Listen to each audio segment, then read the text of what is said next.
guys, and welcome back to the channel. Today what we have is just a small kit. Should be a quick and fun build. This is from the Starblazers 2202 series, also known as Space Battleship Yamato. This is of course from Bandai. I've done several of these little kits in other videos, a few of the ships, or including this is kind of the bad guy ship from the Common Empire. They're very nicely detailed. We also have the Andromeda. This is kind of like the flagship of the Earth fleet.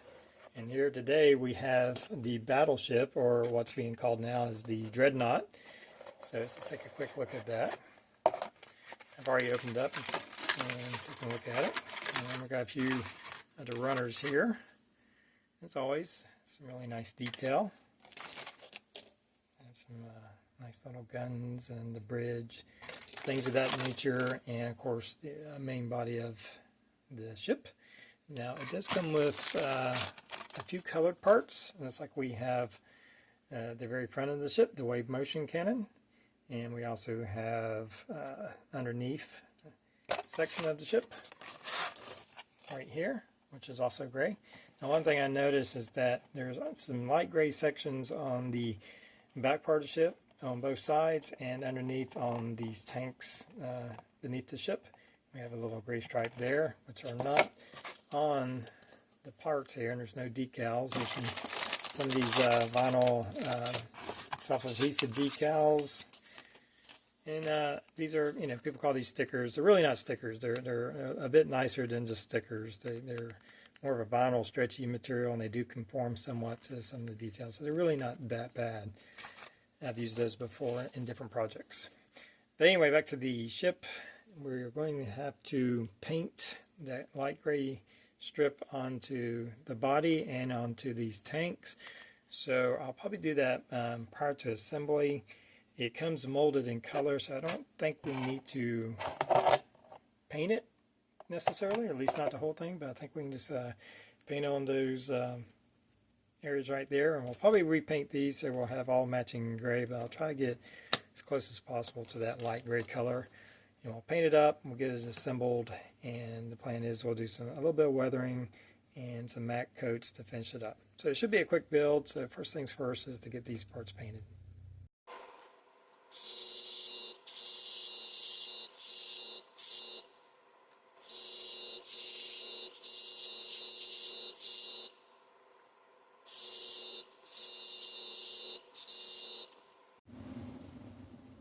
Alright, I have most of the main body put together. We have our gray stripes in there. I've painted all the colors. I used a Tamiya light gray, XF80, Royal light gray, and that was a pretty good match. I went ahead and also painted the colors that were already that color so everything would blend in nicely. And everything's snapping into place pretty well. This bridge section was like 3 pieces, so we're ready to install that. And that should come into here.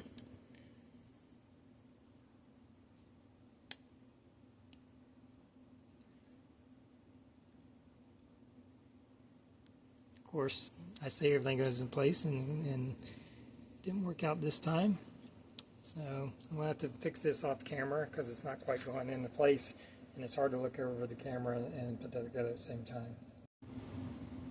Alright, we got that on. I had to turn this gun sideways. The back of it was blocking this from setting down correctly, so as soon as I turned it sideways, just be careful, these barrels spin easily, so you want to be careful as you turn that gun. Anyway, once I turned it, it went right into place. Alright, well, we have it all assembled. It wasn't too difficult. I painted the engine nozzles back here, the small ones and the bigger one, with a gunmetal color. And got it all assembled. Next, I'm going to put on our decals. It gives you a few options. I believe you have choices of some white and some black ones, and we'll probably go with the black ones. That seems to be what's on the side of the box here. So we're going to put those on. And then we're going to put just a gloss coat over it, kind of protect the paint, and then we're going to do some washes or something to bring out those panel lines. Alright, we put it on the decals and was mistaken. These are actually water slide decals. I didn't look closely enough, so that was a little bit of a surprise. So I applied the decals on the side, and I put on a just a clear matte coat just to kind of protect the paint and the decals. Now I'm going to do a little bit of a wash, and this is just some black craft acrylic paint mixed in with some water, very watered down, as you can see. And I'm just going to go over the entire model. As you can tell, it's very watered down, and I'm just going to let it seep into all the crevices, and we can just go over the whole thing.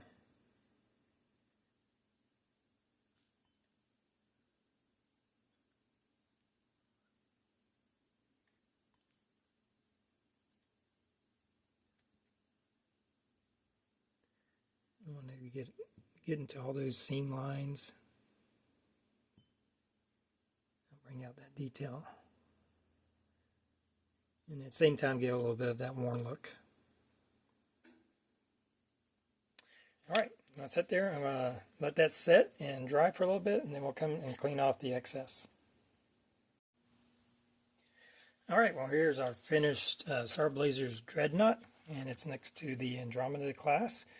I'm not sure if these are in scale with each other. They kind of look like they're in scale with each other, but I believe that one's supposed to be a little bit bigger. But anyway, they look good next to each other. This finished up. We did our wash. I did a little detail painting, some reds, some blues and stuff like that for the bridge section. Then I took some dry pastels and darkened in some of these panel line areas to give a little bit more of a weathered look. And then I just took some Tester's Dull Coat and gave a quick shot of that to kind of dull everything down. And turned out pretty nice. The only thing we really painted was these extra stripes, these light grays, the engine nozzles, and the little bit of detail painting on it.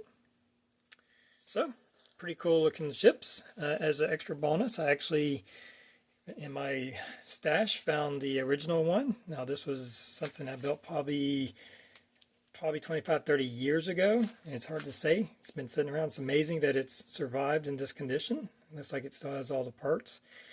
You can kind of see the difference in the quality of the models. Now this one's much bigger, but as you can see, the smaller one's far more detailed.